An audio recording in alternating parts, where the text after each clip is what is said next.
onto the red spot. Breathe, center and speak. Out from the dark into the light. Est-ce que vous avez déjà réfléchi à ce que vous aimeriez qu'on dise de vous le jour de votre enterrement? Parce que vous n'avez pas oublié, hein, ça arrivera un jour. Eh bien moi, il y a 4 ans, j'ai eu l'occasion, un peu brutale, de réfléchir à cela. Je vais vous parler de ce que j'ai vécu lors de mon hospitalisation, en mars 2019. 1 an pile avant le confinement mondial lié au Covid, je me suis retrouvée confinée dans mon propre corps. Je suis transférée en hélicoptère vers un grand hôpital parisien, à 300 km de chez moi, en état d'urgence vitale absolue. On venait de me diagnostiquer une maladie rare, un syndrome de l'aïeul.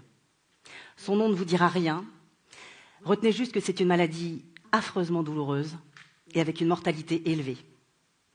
Une maladie extrêmement rare qui touche une personne sur 1 million. Un cas sur 1 million. Vous vous rendez compte de la chance que vous avez de me rencontrer aujourd'hui?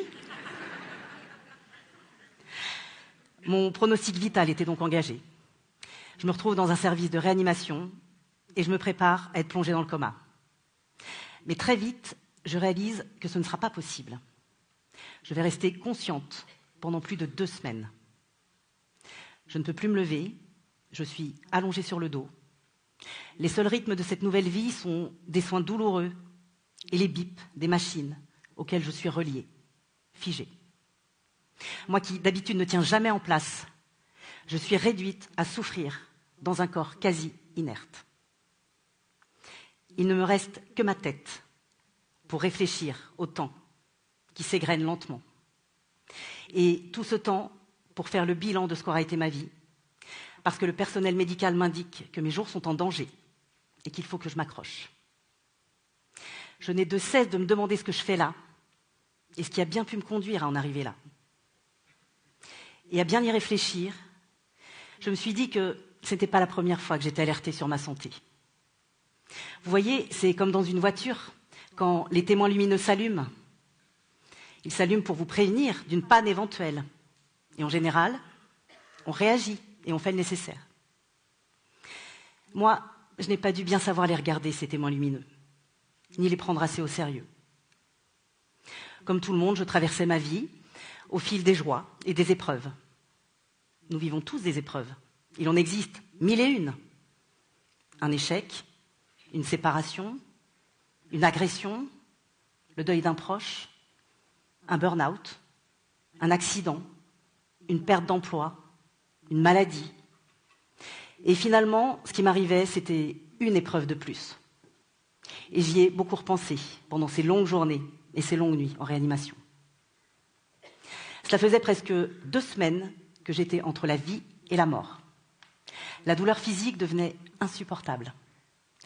Tellement insupportable que j'avais pris la décision de me laisser aller, avec le sentiment cruel que la mort serait la seule issue à mes souffrances. Je vivais une préparation mentale inédite qui m'a conduite à une expérimentation inédite.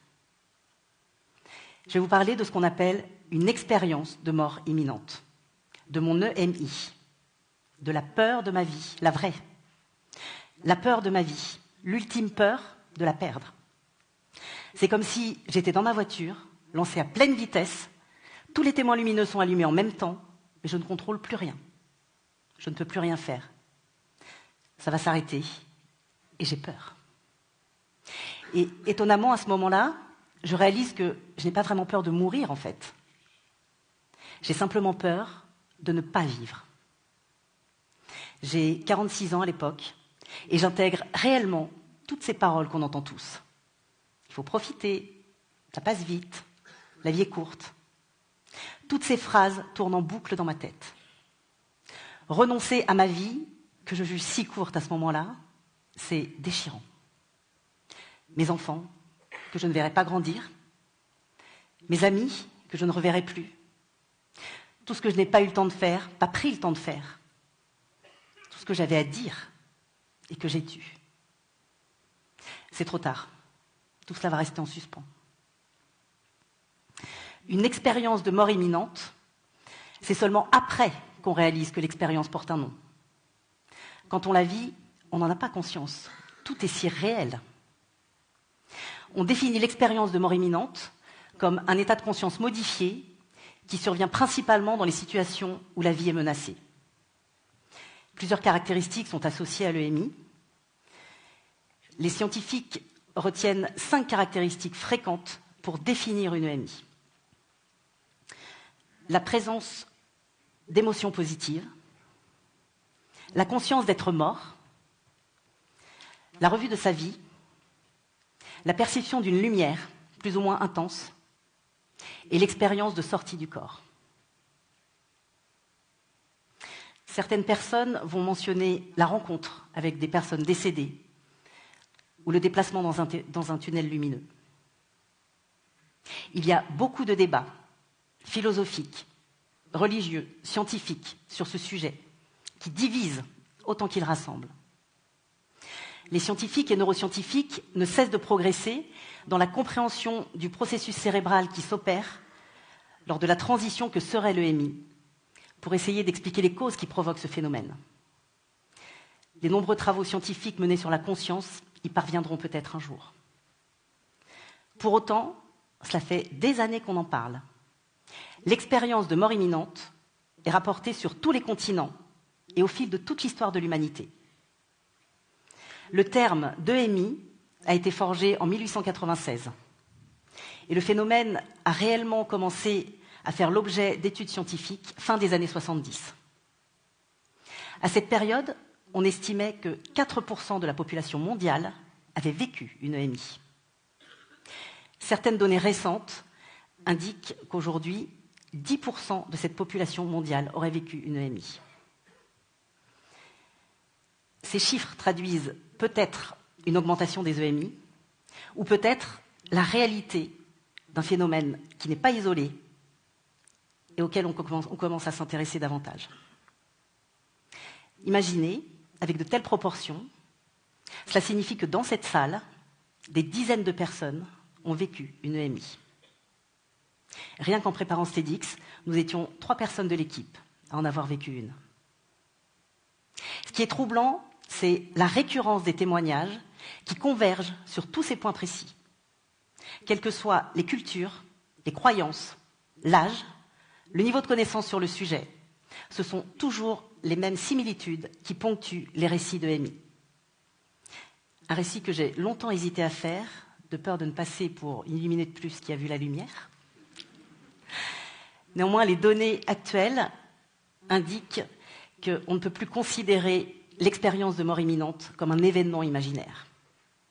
Alors, comment ne pas raconter cette dimension qui existe réellement pour tous ceux qui, comme moi, l'ont vécu de l'intérieur? Ce n'est pas pour nous une croyance ou une question de foi, c'est réel, parce que c'est du vécu. Néanmoins, l'expérience de mort imminente n'est pas un phénomène qui se vit à l'identique pour chaque individu. Une expérience de mort imminente reste avant tout un récit subjectif et personnel. Si certains décrivent une grande lumière au bout du tunnel, la lumière que j'ai vue moi, c'était plutôt une petite lueur au bout d'un chemin obscur. Et dans mon expérience, c'est la rencontre avec un défunt qui m'a fait revenir. J'ai eu l'impression d'avoir le choix. J'ai compris, sans pouvoir l'expliquer, que ce n'était pas mon jour, que ce n'était pas mon heure, et que j'avais encore des choses à faire ici. Alors ce qui compte aujourd'hui pour moi, c'est de vous rapporter, non pas un débat, mais le récit de l'après, de ce que cette imminence de la mort me donne comme enseignement sur la vie. Je ne suis pas devenue une experte de l'EMI, mais je tiens à vous livrer ce que, comme moi, des milliers de personnes ont vécu et qui ont frôlé la mort, et dont les témoignages convergent tellement qu'un jour peut-être, ils finiront en données scientifiques.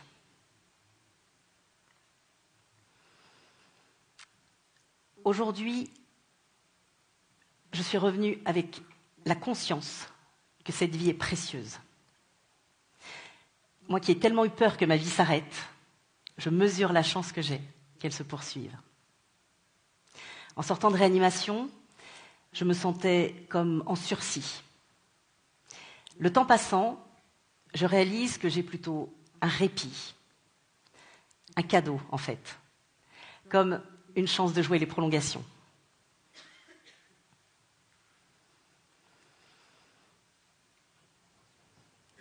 Je prends conscience que je suis en vie. L'effet waouh de mon cadeau, je vous assure que je le ressens presque chaque jour et que je ne suis pas près de l'oublier. Pourtant, je n'ai pas une vie plus facile qu'avant. Ce n'est pas ça le cadeau que j'ai reçu. Le cadeau, c'est le temps. Le temps de vivre une vie à la lueur de mes nouveaux éclairages et qui me font percevoir qu'on peut vivre pour autant avec plus de légèreté quand on mesure la force et la fragilité de la vie.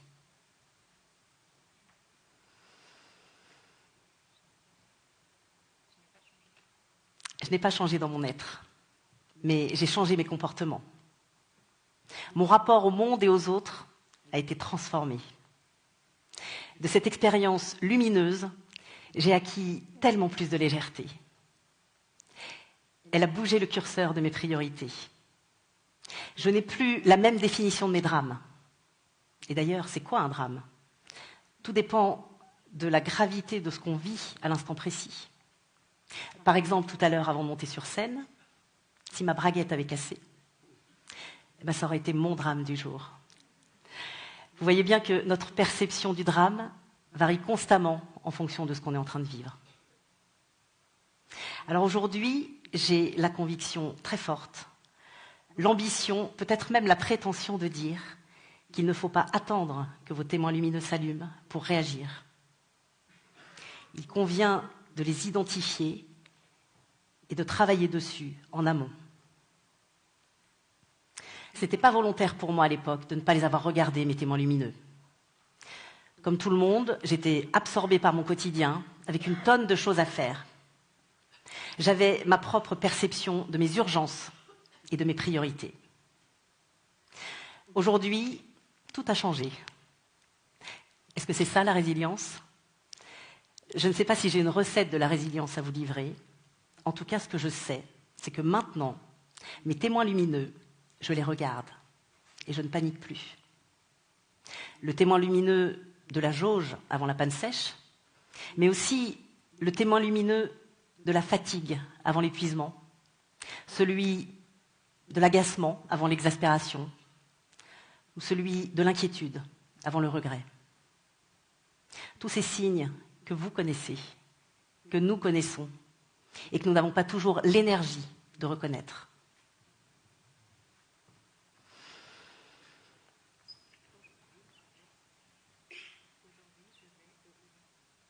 Aujourd'hui, je vais au-delà de l'événement potentiel qu'annonce le témoin.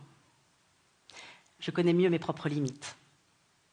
Et vous voyez, cette croyance que plus on vit de gros drames et plus on devient résilient, c'est faux.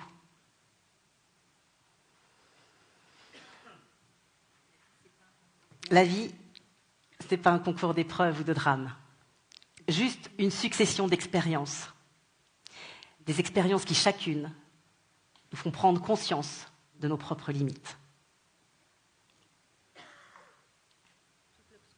Toute l'obscurité, ou au contraire, toute la légèreté et la lumière que l'on peut avoir sur nos événements, dépend du regard que nous portons sur ce que l'on vit.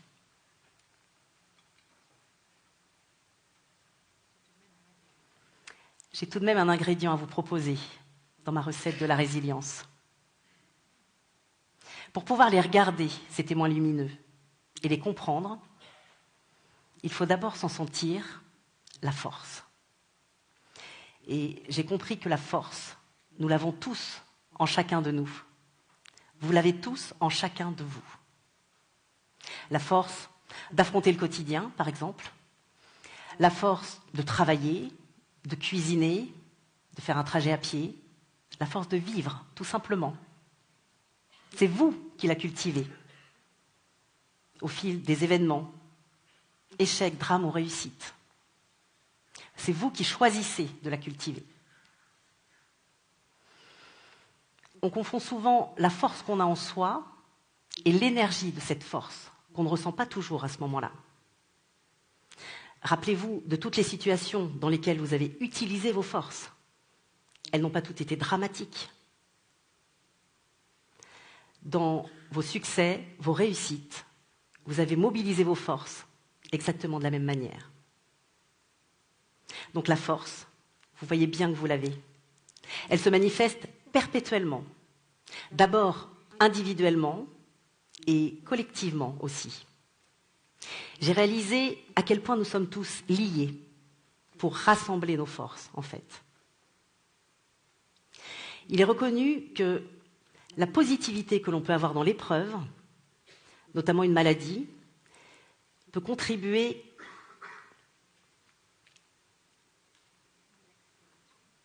à l'accélération du processus de guérison. J'en ai pris la mesure sur ce lit d'hôpital. Combien ma force, conjuguée à celle des soignants, m'a permis de me battre pour rester en vie.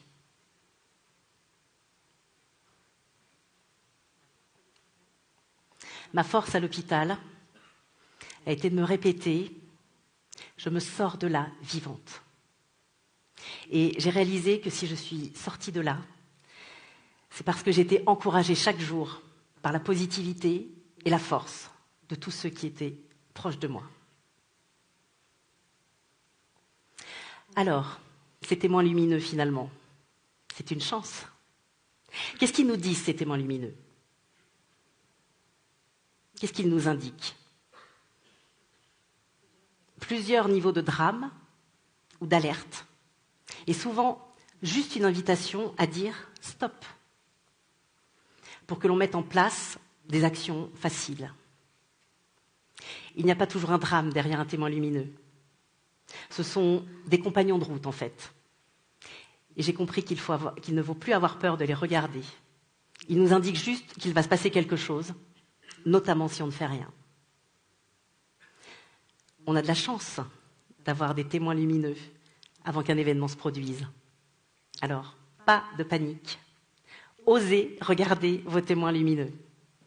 Et lorsque vous le ferez, je vous invite à vous rappeler de la force que vous avez en chacun de vous.